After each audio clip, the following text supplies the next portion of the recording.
એ ભગવાન શંકરના નામની મહિમાનું વર્ણન ચાલે છે, પણ મને પદ્મ પુરાણમાં એક શ્લોક મળ્યો, પેલા એ શ્લોકની વાત કરું. શ્લોક મને પદ્મ પુરાણમાં એવો મળ્યો કે શિવજીના હૃદયમાં વિષ્ણુ ભગવાન છે અને વિષ્ણુ ભગવાનના હૃદયમાં શંકર ભગવાન છે. તો બે દેવતાઓ એકબીજાના હૃદયમાં નિવાસ કરે છે.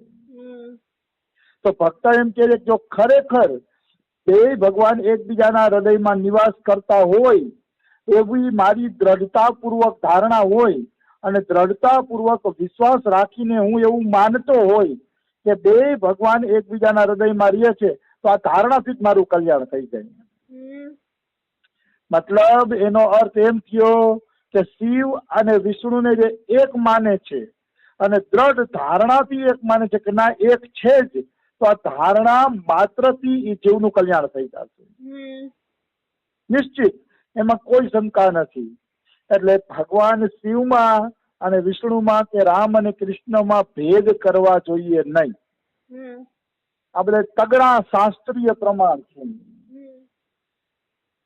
અને શિવ અને વિષ્ણુની અંદર કોઈ ભેદ કરે છે તો જ્યાં સુધી આ સંસાર રહે છે ત્યાં સુધી એ વ્યક્તિને નરકની અંદર નરક ભોગવવા માટે મોકલી દેવામાં આવે છે નિશ્ચિત, એમાં કોઈ શંકા નથી.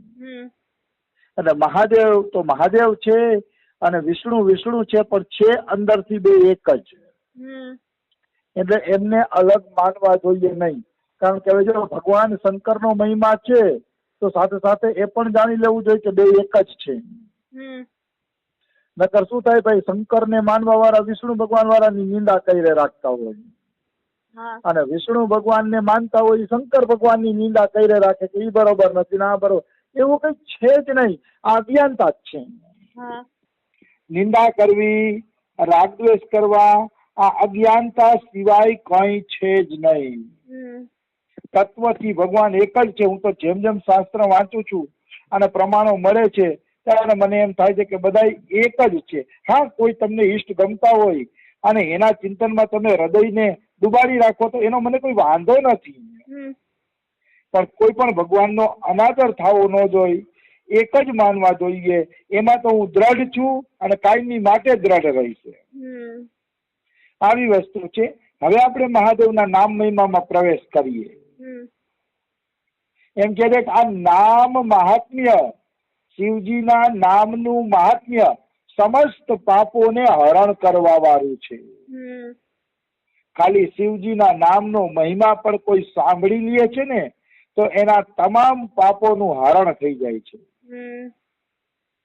સર્વોત્તમ સાધન છે. સર્વોત્તમ સાધન એને કહેવાય કે સર્વથી ઉત્તમ. મતલબ ભગવાન શિવનું નામ જે છે એ નામ સર્વોત્તમ સાધન છે, સર્વથી શ્રેષ્ઠ સાધન છે. નામથી મોટું બીજું કોઈ સાધન નથી. મનુષ્ય ખાલી શિવ શિવ શિવ જપે રાખે ને તો એના કલ્યાણમાં કોઈ સંદેહ નથી. નિશ્ચિત શિવ નામના જપથી પણ ભવસાગર પાર થઈ જશે, કારણ કે નામને સર્વોત્તમ સાધન ગણવામાં આવ્યું છે. અહીંયા એટલું જાણી લેવું જરૂરી છે કે શિવજીની કથા, શિવજીની ચર્ચા, શિવજીના નામનું કીર્તન અને શિવજીના નામનો જપ આ બધું એક જ છે. કોઈ માણસ બેઠો બેઠો માળા કરતો હોય શિવ શિવ શિવ અને કોઈ શિવ મહાપુરાણનો પાઠ કરતો હોય તો ફળમાં બે સમાન છે. કારણ કે ભગવાનની કથા અને ભગવાનનું નામ અલગ નથી. આ મેં રમેશ બાબા પાસે હજારો વખત સાંભળી લીધું છે, એટલે આટલું જોર દઈને કહું છું કે નામ અને કથા બે એક જ છે. નામ અને કથાને અલગ અલગ કરવી જોઈએ નહીં. જેને કથામાં રુચિ આવે એ કથાનું આસ્વાદન કરી રાખે અને નામમાં રુચિ આવે એ નામનું આસ્વાદન કરી રાખે. છે બે એક જ, અલગ નથી. આવી વસ્તુ છે. પછી કહે કે શિવ, જો કોઈ આ નામ બોલે છે, કોઈ શિવના નામનું ઉચ્ચારણ કરે છે તો દાવાનળ જેમ મોટા મોટા પર્વતોને હળગાવી દે છે એવી રીતે મોટા મોટા પાપના પર્વતોને ભગવાન શિવનું નામ હળગાવી દે છે. શિવજીના નામની એવડી મોટી શક્તિ છે. મતલબ દાવાનળ લાગે ને તો પર્વત ઉપરના વૃક્ષો હોય ને એ પણ બળીને ભસ્મ કરી દે છે. દાવાનળમાં એટલી તાકાત છે તો શિવ નામમાં પણ એટલી તાકાત છે કે આપણા પાપના પર્વતોને બાળીને ભસ્મ કરી નાખે.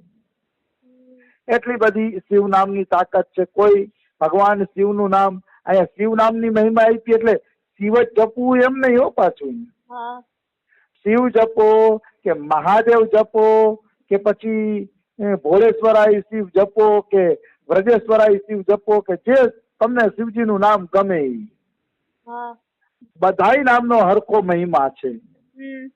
પાછું ઘણા વળી પકડી લે ને તોય તકલીફ પડે કે જો ભાઈ શિવ નામનો મહિમા એટલે શિવ શિવ જ જપવું જોઈએ, એમાં પાછો ઝઘડો ચાલુ થાય. તો કે એવો ઝઘડો કરવાની જરૂર નથી. અહીંયા શિવ નામની મહિમા આપી છે એ ભગવાનના તમામ મહિમાનો નામની મહિમાને આ લાગુ પડે. રામને લાગુ પડે, વિષ્ણુને લાગુ પડે. મતલબ શિવ શિવ જપો અને પાપ નાશ થાય એમ જ નહીં. રામ રામ જપો તો નષ્ટ થાય, કૃષ્ણ કૃષ્ણ જપો, વિષ્ણુ વિષ્ણુ જપો તો પણ બધા પાપ નષ્ટ થાય છે. અને ભગવાનના અનેક નામ છે, અરબો કરબો નામ છે, એમાંથી જે નામ ગમે એ તમે જપી શકો છો.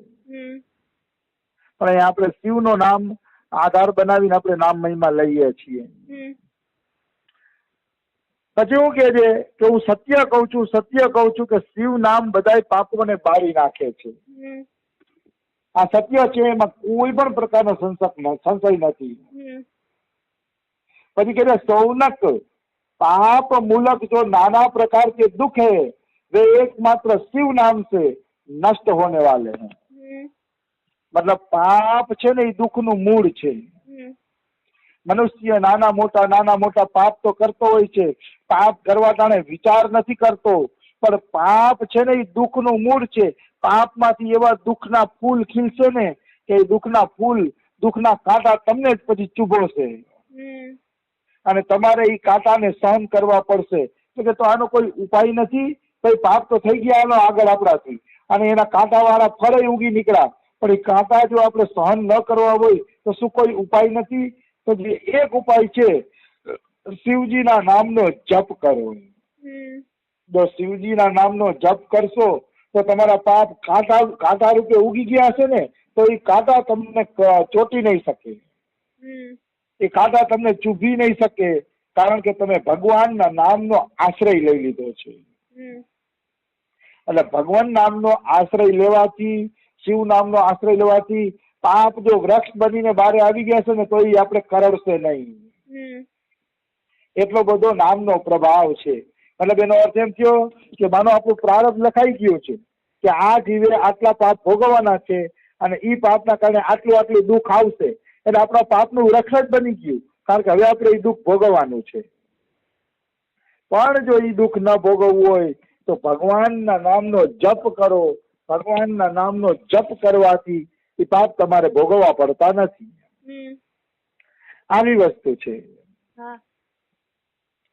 પછી હું કહે दूसरे साधनों से संपूर्ण यत्न करने पर भी पूर्णतया पाप नष्ट नहीं होते हैं. मतलब તમે બીજું તમને એમ થાય કે હાલો હું દાન આપીને પાપ નષ્ટ કરી લઉં, કે યજ્ઞ કરીને પાપ નષ્ટ કરી લઉં, કે યોગ કરીને કે હોમ હવન કરીને પાપ નષ્ટ કરી લઉં, તો અહીંયા શિવ પુરાણ ચોખ્ખું લખે છે કે એ શક્ય નથી. બીજા સાધન કરીને તમે જેટલો પાપ નષ્ટ નહીં કરી શકો એનાથી વધુ તો શિવ નામથી પાપ નષ્ટ થઈ જશે. એટલે મનુષ્યએ હંમેશા સદાશિવ ભોળાનાથનું નામ જપવું જોઈએ. બીજા પ્રાયશ્ચિત છે ને છોડી દેવા જોઈએ. એ અઘરા પણ છે, એમાં પૈસાના ખર્ચા છે, મગજમારી વાળા સાધન છે, અને એમાં બ્રાહ્મણોની નાન છે ને બધી જરૂર પડે. હવે એવા ડખા કોણ કરે? એના કરતા રૂમની અંદર મંદિરની સામે શિવ શિવ શિવ નામનો જપ કરો તો બધા પાપ નષ્ટ થઈ જશે. તમારે કોઈને બોલાવવાની કે કોઈના સહાયતાની જરૂર નથી. તમારી જીભ ભગવાનનું નામ લેશો તો તમારી જીભ દ્વારા બધા પાપ નષ્ટ થઈ જશે. તમે જીભનો સહયોગ લ્યો, બીજાનો સહયોગ નથી લેવો આપણે. કે કે આને બોલાવીએ ને ઓને બોલાવીએ ને હોમ કરાવીએ ને હવન કરાવીએ ને હવે એ બીજાના સહયોગ શું લે? તમારા મોઢામાં જે જીભ છે ને એ જ તમારો સાચો મિત્ર છે. એ જીભનો સહયોગ લ્યો અને જીભનો સહયોગ લઈને શિવ શિવ નામનો જપ કરો તો તમારા બધા પાપ ધોવાઈ જશે. નિશ્ચિત એમાં કોઈ એટલે કોઈ શંકા નથી. આવી વાત છે. એટલે કહેવાનો ભાવ શું છે? મનુષ્યએ હંમેશા મહાદેવના નામનો આશ્રય લેવો જોઈએ, બીજા સાધનોનો આશ્રય લેવો જોઈએ નહીં. આવી વસ્તુ છે. પછી હું કે છે, જે મનુષ્ય આ ભૂતલ ઉપર સદા ભગવાન શિવના નામના જપમાં લાગેલો છે એને જ વેદોનો જ્ઞાતા માનો, એને જ મહાન પુણ્યાત્મા માનો. ઈ જ ધન્યવાદને પાત્ર છે અને ઈ જ સાચો વિદ્વાન છે. જો ઘણા લોકો શું હોય ખબર છે? કેવું કરે? વેદો જાણી લીધા હોય ને એટલે અહંકાર કરે કે મને ચારેય વેદોનું જ્ઞાન છે. પણ એમ કે ચારેય વેદોનું જ્ઞાન હોવા છતાં પણ જેના મુખમાં શિવજીનું નામ નથી, ભગવાનનું નામ નથી, ચારેય વેદોનો જ્ઞાતા બેકાર છે. અને સબરીની જેમ અભણ હોય અને અભણ હોવા છતાં જેના મોઢામાં ભગવાનનું નામ છે એ ચારેય વેદોનો સાચો જાણકારી છે, જેના મોઢામાં ભગવાનનું નામ છે. એટલે સાચો વેદોનો જ્ઞાતા ઈ છે કે જેના મુખમાં શિવજીનું નામ છે. અને પુણ્યાત્મા ઈ છે જેના મુખમાં શિવજીનું નામ છે. આપણે કહીએ ભાઈ પુણ્યાત્મા કોને ગણવો? તો કે દાન કરે છે, ધર્માદો કરે છે, હા એ પુણ્યાત્મા છે, ઠીક છે. પણ એને એનું પૂરું ફળ મળશે કે નહીં નક્કી નથી. કારણ કે ક્યાં ભાવથી દાન કરે છે જોવું પડે. પણ એકવાર નિષ્કામ ભાવે કોઈ શિવનું નામ લઈ લીધું તો એના સમાન પુણ્યાત્મા બીજો સંસારમાં એકેય નથી. એના જેવો પુણ્યાત્મા કોઈ છે જ નહીં એમ માની લ્યો, જેના મુખમાંથી શિવનું નામ નીકળે છે.